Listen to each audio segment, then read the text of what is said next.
예수님께서 30년 동안 사람의 아들로 사시고 드디어 하나님의 아들로 권능을 가지고 일을 시작하셨을 때 예수님 손에는 하나님의 권능이 있었습니다. 그래서 만나는 모든 사람들에게 메시아, 나를 구원해 줄 수 있는, 우리를 구원해 줄 수 있는 메시아로 인정을 받았습니다.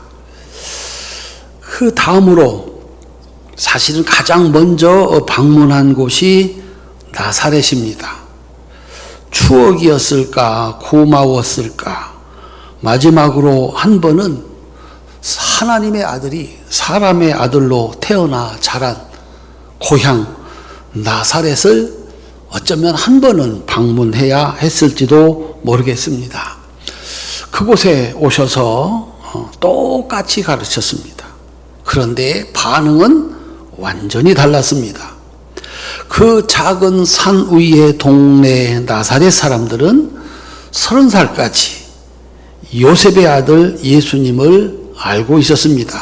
그래서 예수님이 회당에서 어느 날 이렇게 가르치시니까 이 사람이 요셉의 아들이 아니냐 이렇게 질문을 합니다.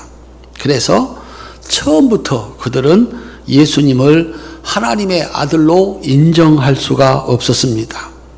자신들의 잘못된 요구를 들어주지 않는다는 이유 하나만으로 예수님을 아예 죽이려고 했습니다.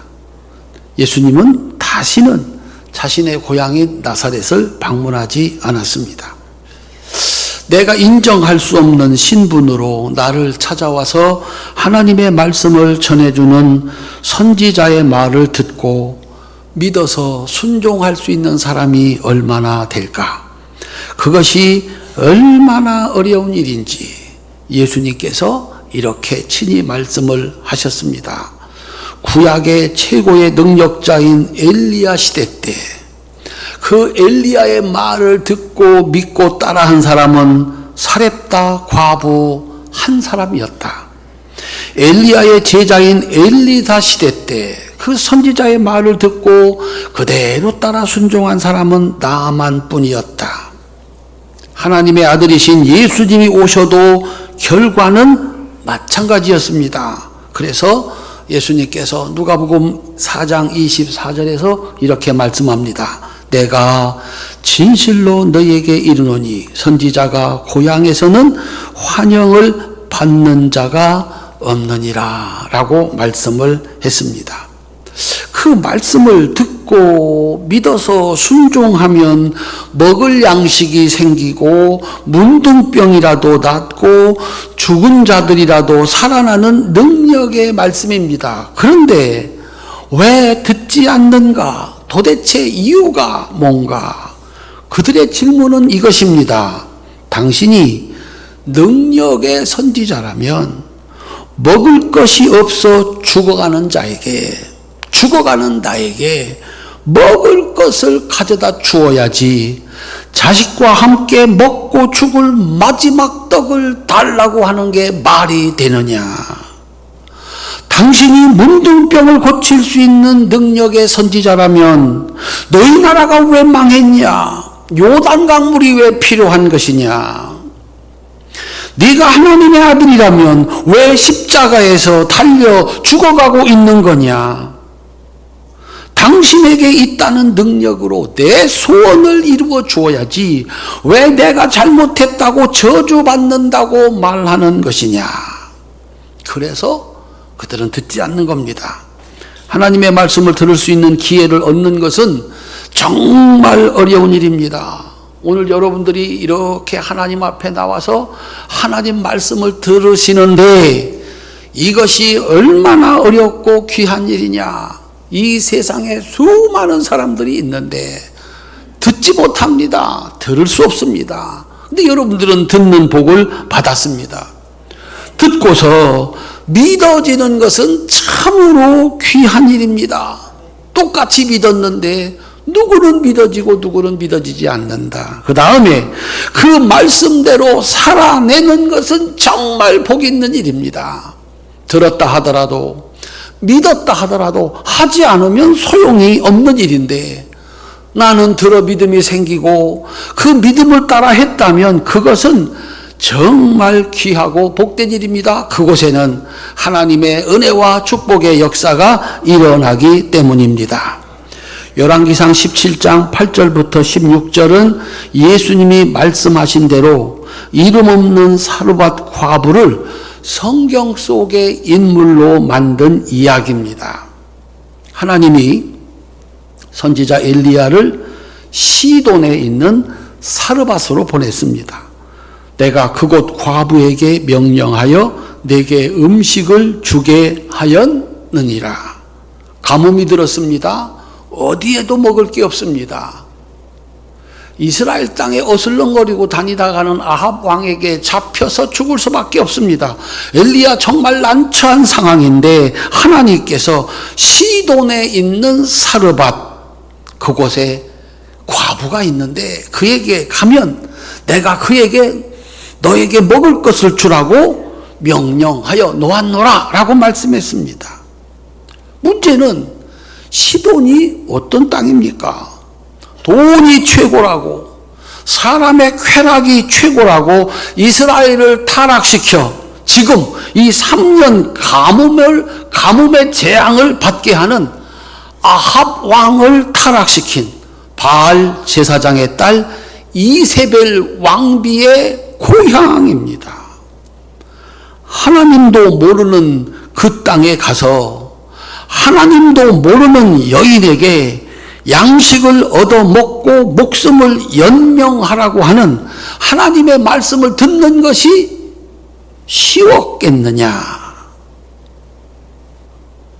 그런데 엘리야는 하나님의 종입니다. 엘리야가 붙잡은 것은 하나님의 말씀입니다. 내가 그곳 과부에게 명령하여 내게 음식을 주게 하였느니라. 한번 따라합시다. 나는 하나님의 말씀을 믿습니다. 그 말씀을 믿고 시돈 사르밧 그 과부의 집에 이르게 되었습니다. 그런데 보냄을 받은 과부의 집에는 얻어먹을 음식은 고사하고 이제 마지막 먹고 죽을 떡 한 덩어리밖에 없었습니다. 여기에 내가 얻어먹을 양식이 어디에 있는가? 엘리야는 판단하지 않았습니다. 돌아가지도 않았습니다. 하나님의 말씀을 전합니다. 그래서 엘리야가 하나님의 종입니다. 13절, 14절 우리 같이 한번 읽어보겠습니다. 엘리야가 그에게 이르되 두려워하지 말고 가서 내 말대로 하려니와 먼저 그것으로 나를 위하여 작은 떡 한 개를 만들어 내게로 가져오고 그 후에 너와 내 아들을 위하여 만들라. 이스라엘의 하나님 여호와의 말씀이 나 여호와가 비를 지면에 내리는 날까지 그 통의 가루가 떨어지지 아니하고 그 병의 기름이 없어지지 아니하리라 하셨느니라. 아멘. 엘리야에게 생각이라는 게 없습니다. 이게 될까? 안 될까? 여기가 맞나? 생각이라는 게 없습니다. 오직 하나님의 말씀과 전해야 하는 자신만 있습니다. 그래서 선지자입니다. 생각하는 것은 믿음이 아닙니다. 듣고 순종하는 것이 믿음입니다. 사르밧 과부는 엘리야가 전해준 하나님의 말씀이라는 것을 들었습니다. 그리고 믿었습니다. 그리고 행동했습니다.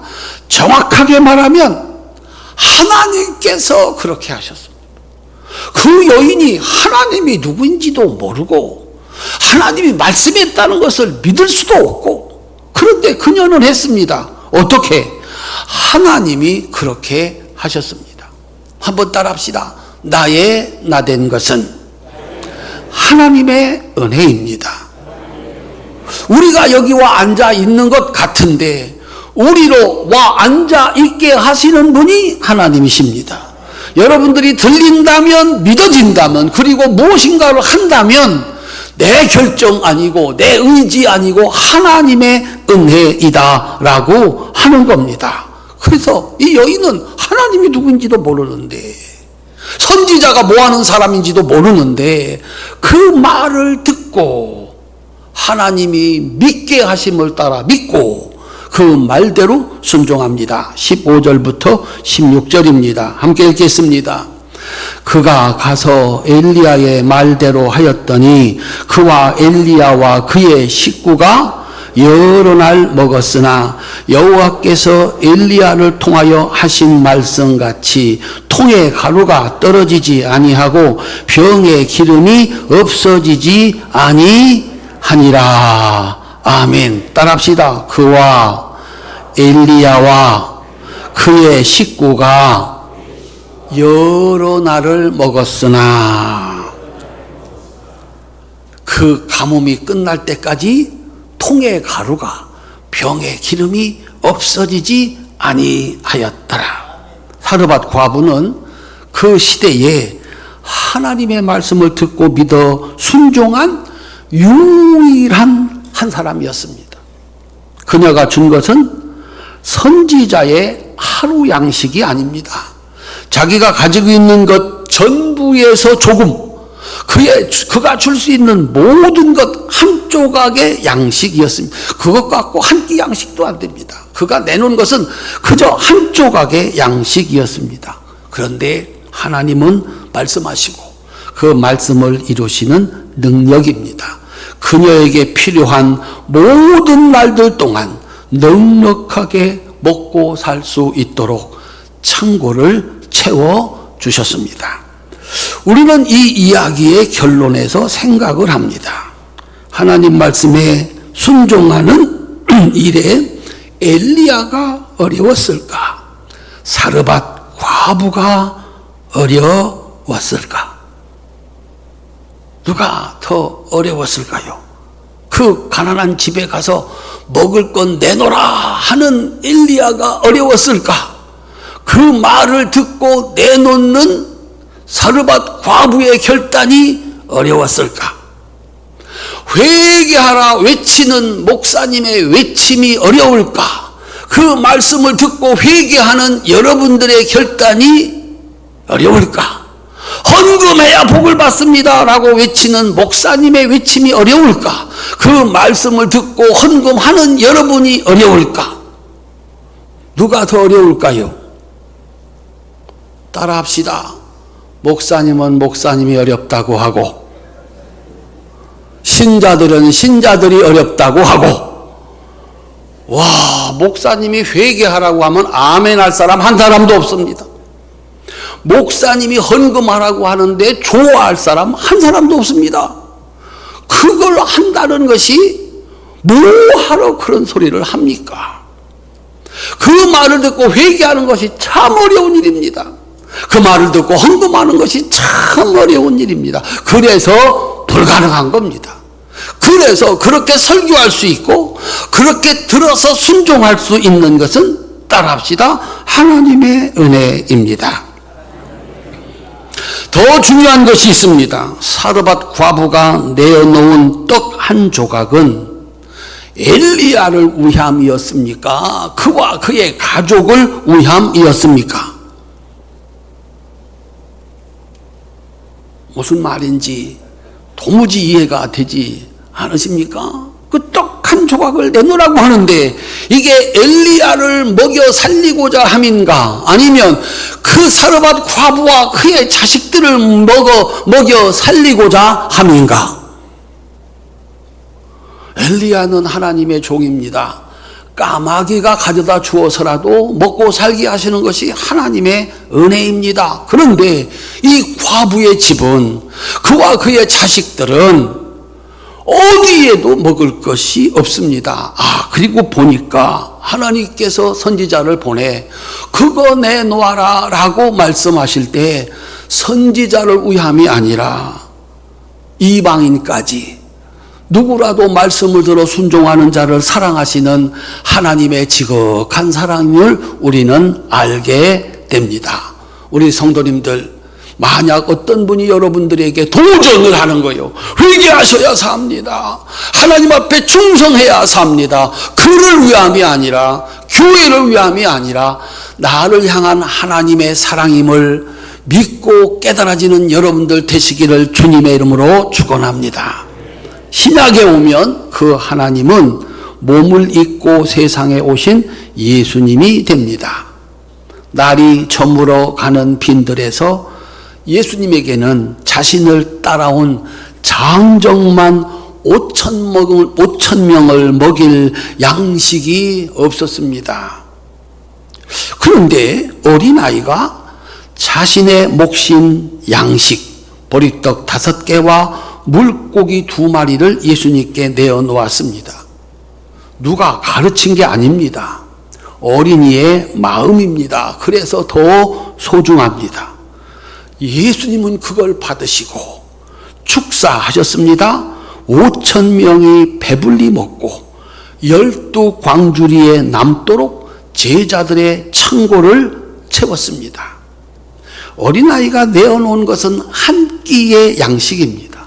그것을 하나님이신 예수님께 양식으로 드렸을 때 하나님이 주시는 것은 모두가 배부르게 먹고 12광주리에 남도록 창고를 채우시는 축복입니다. 예수님께서 마지막 날 심판의 광경을 우리에게 이렇게 가르치셨습니다. 마태복음 25장 37절부터 40절입니다. 함께 읽겠습니다. 주여, 우리가 어느 때 주께서 줄이신 것을 보고 음식을 대접하였으며 목마르신 것을 보고 마시게 하였나이까? 어느 때 나그네 되신 것을 보고 영접하였으며 헐 벗으신 것을 보고 옷 입혔나이까? 어느 때에 병드신 것이나 옥에 갇히신 것을 보고 가서 배웠나이까 하리니, 임금이 대답하여 이르시되 내가 진실로 너희에게 이르노니 너희가 여기 내 형제 중에 지극히 작은 자 하나에게 한 것이 곧 내게 한 것이니라. 아멘. 모든 작은 자가 아니라 여기 내 형제 중 지극히 작은 자, 이렇게 얘기를 합니다. 예수님의 형제 중 지극히 작은 자, 엘리야도 엘리사도 예수님도 하나님의 일을 위해서 이 땅에 오신 분들입니다. 그런데 누군가의 도움이 없이는 그 일을 할 수 없는 지극히 작은 자로 세상에 오셨습니다. 그들이 하는 일은 하나님의 일입니다. 그래서 그들을 돕는 것은 하나님의 일을 돕는 것이 되어서 하나님께서 복을 주시겠다라고 말씀을 하고 있는 겁니다. 예수님이 마지막 심판을 하실 때 나를 영접하고 나의 쓸 양식을 준 그들이 의인이고 하나님 나라를 상으로 받을 자이다 라고 얘기를 하는 겁니다. 예수님이 언제 나를 찾아오셨습니까? 물었거든요. 내가 갔느니라. 지극히 작은 자로, 너의 도움이 필요한 자로 갔었느니라.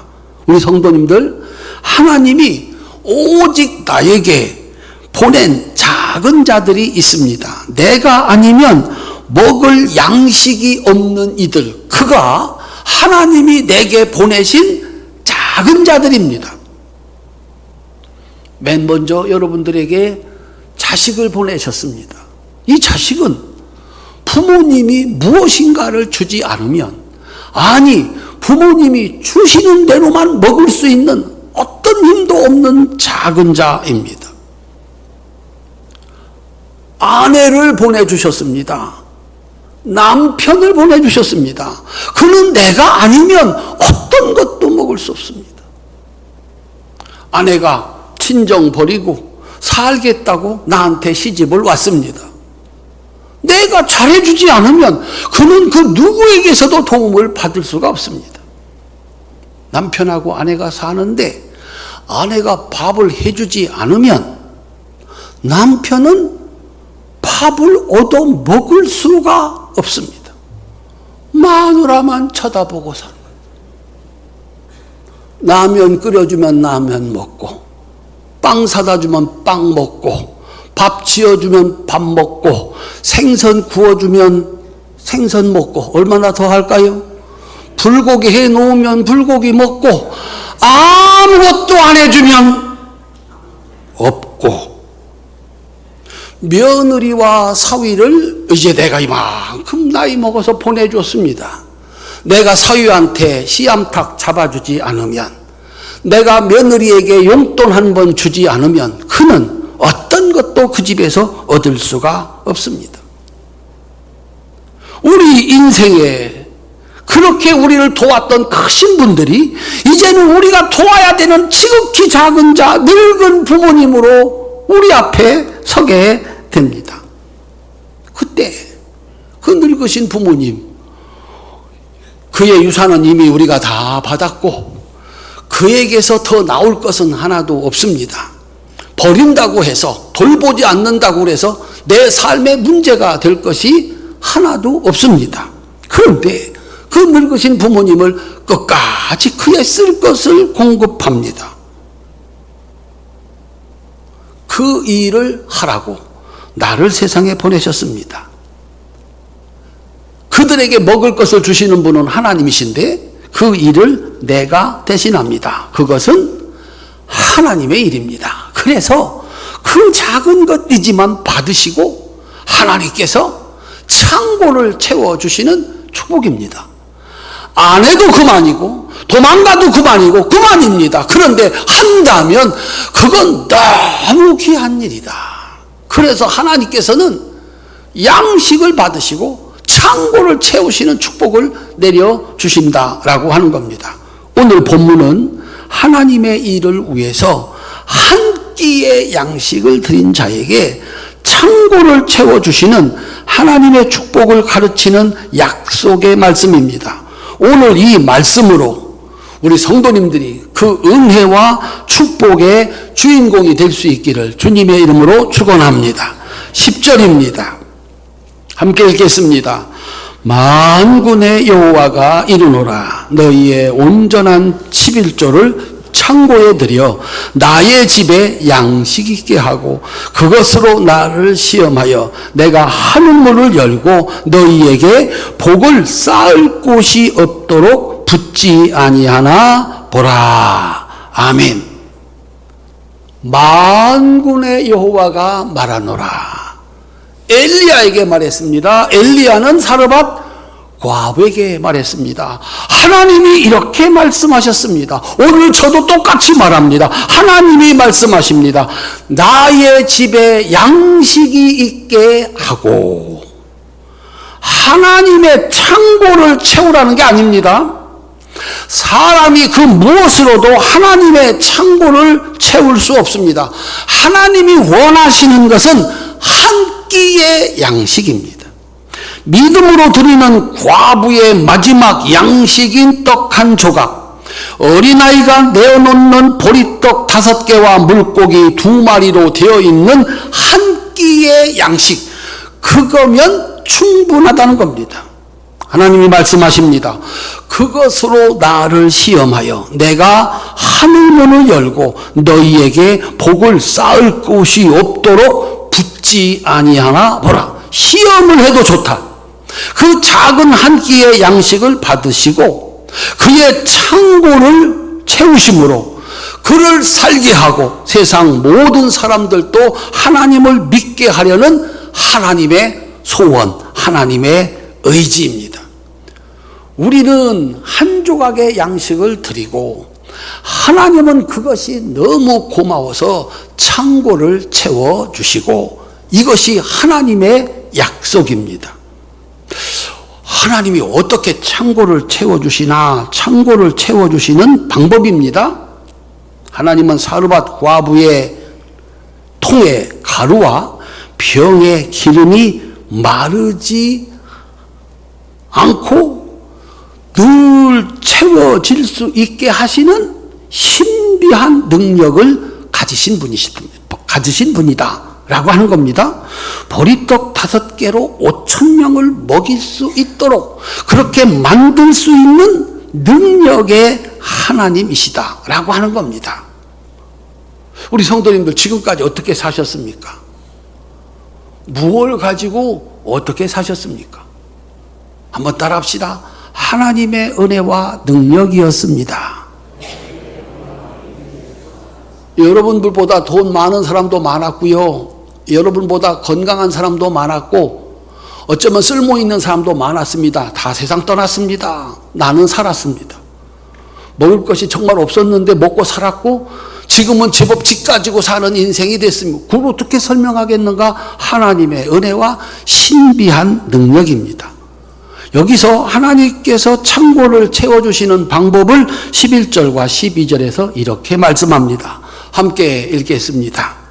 만군의 여호와가 이르노라. 내가 너희를 위하여 메뚜기를 금하여 너희 토지 소산을 먹어 없애지 못하게 하며 너희 밭에 포도나무 열매가 기한 전에 떨어지지 않게 하리니 너희 땅이 아름다워짐으로 모든 이방인들이 너희를 복되다 하리라. 만군의 여호와의 말이니라. 아멘.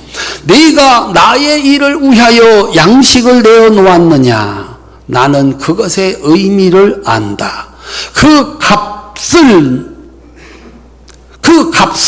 세상에 없는, 그 값을 세상에는 없는 크기로 나는 쳐준다. 내가 하나님의 집을 위해서, 하나님의 사람을 위해서 한 일은 나를 위한 일이다. 이제는 내가 너를 위해서 일한다. 하나님이 일하시는 세 가지 방법입니다. 첫째, 메뚜기를 금하여 너희 토지 소산을 먹어 없애지 못하게 하겠다. 무슨 뜻입니까?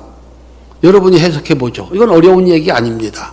메뚜기를 금하여 너희 토지 소산을 먹어 없애지 못하게 하겠다. 따라합시다. 소유를 지켜주시는 하나님. 내가 가진 것을 그 누구도 빼앗아가지 못하도록 지켜주시는 하나님의 능력. 둘째, 너희 밭에 포도나무 열매가 기한 전에 떨어지지 않게 하리라. 해석해 보시죠. 따라합시다. 수고를 지켜주시는 하나님. 이 일을 했습니다. 반드시 열매가 되게 하겠다. 중간에 열심히 일했는데 사라지지 않게 하겠다. 하나님이 그렇게 하시겠다. 세 번째, 너희 땅이 아름다워짐으로 모든 이방인들이 너희를 복되다 하리라. 많이 가졌다고 해서 높은 자리에 올랐다고 해서 사람들이 칭찬하는 아름다운 인생이 아닙니다. 여러분들이 매일 텔레비전에서 보고 있습니다. 그 귀하고 높은 자리, 그 부자의 자리에 올라서 오히려 그것이 재앙이 되는 경우가 조금이 아니라 거의 전부입니다. 신기한 일이지 않습니까?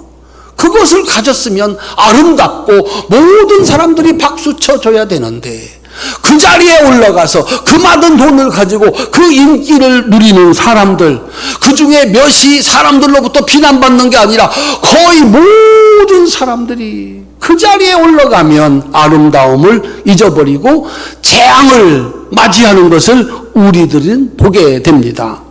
하나님이 주시는 축복은 가면 갈수록 아름다워지는 겁니다. 그래서 하나님을 모르는 사람들조차도 부럽다, 너무 부럽다, 부러워하게 하는 하나님의 능력입니다. 사랑하는 성도님들, 그것은 사람의 힘으로 할 수 있는 일이 아니다. 자신의 양식을 들여 하나님의 집, 그 집에 양식이 있게 한 사람에게 하나님이 너무 고마워서 자기 일을 하게 한 그 사람이 너무 고마워서 하나님이 내려주시는 큰 축복이다 라고 하는 사실입니다. 내가 드리는 것은 요거만큼입니다. 아무리 커도 요거만큼입니다. 우리 성가대가 아침 일찍부터 오셔가지고 찬양 연습을 하고 끝난 다음에 또 찬양 연습을 합니다. 하나님께서 복 주실 줄로 믿습니다. 쉬운 일 아닙니다. 그렇다고 해서 그게 큰 일은 아닙니다. 정말 내가 드릴 수 있는 작은 일인데 이건 하나님의 일이다. 이건 하나님의 일이다. 하나님이 받으시고 여러분의 창고를 채워주시는 축복이 있는 줄로 믿으시기를 바랍니다. 하나님께서 내가 인정할 수 없는 보잘것없는 모습으로 찾아와 하나님의 말씀을 전하는 선지자의 말을 듣고 우리에게 순종하라 하시는 이유가 분명합니다. 그것은 하나님을 믿는 믿음입니다. 하나님을 믿는 믿음으로 드리는 그 한 끼 양식을 받으시고 창고를 채워주시는 축복을 내려주셔서 하나님의 은혜와 축복과 능력을 온 세상 사람들에게 보여주시기 원하시는 것이 하나님의 뜻입니다. 사랑하는 성도 여러분, 우리 집은, 우리 교회는 나를 찾아온 그를 하나님께서 보내주신 줄로 인정하고 존중하고 그가 하나님의 일을 할 수 있도록 내가 그에게 마땅히 주어야 되는 것, 나만이 줄 수 있는 것, 그것을 사르밧 과부의 믿음과 어린아이의 순수함으로 드릴 수 있기를 주님의 이름으로 축원합니다. 그 사람은 이웃집에 가서 얻어먹을 수가 없습니다. 나만이 줄 수 있습니다. 누가 보내셨다고요? 하나님이 보내셨어. 남편도 아내도 자식도 부모도 우리의 선택이 아니에요. 하나님이 보내셨어. 왜 보내셨어요? 그로하여금 하나님의 일을 할 수 있도록 먹을 것을 주고 잠자리를 제공하는 이 일이 참 보잘것없는 것 같은데 그것은 하나님의 일이라. 이왕의 성가대 한번 띄워드렸으니까 한 번 더. 찬양을 부르는 일이 하나님 일입니다. 하나님 일 잘 할 수 있도록 이 몸한테 뭘 주셨습니까? 먹을 것도 좀 주고 피곤하다면 잠도 재우고 뭔 얘기를 하시는지 몸에 좋은 것으로 좀 드리고 잠도 좀 푹 주무시게 하고 그래야 하나님이 할 거 아닙니까? 지금 남의 얘기, 내 몸 밖의 얘기를 할 때가 아닙니다. 이 몸은, 목사의 이 몸은, 여러분들의 그 몸은 하나님의 일을 하는 작은 자입니다. 내가 먹여주지 않으면, 내가 채워주지 않으면, 내가 운동하지 않으면 이 몸은 하나님 일을 할 수가 없습니다. 아주 거창하게 지구 반대쪽 거기 있는 작은 자들도 내가 도와야 될 작은 자들입니다. 그런데 이웃은 내게 보낸 작은 자는 어느 날 그들이 나에게 도와야 될 작은 자가 될 수도 있습니다. 그런데 오늘 나에게 보낸 작은 자, 나의 도움이 없이는 하나님의 일을 할 수 없는 그 작은 자, 1순위가 누구래요? 나요. 옛날에 제가 섬기던 교회에 그분은 지금 장로님이 됐는데 이름이 2순위야.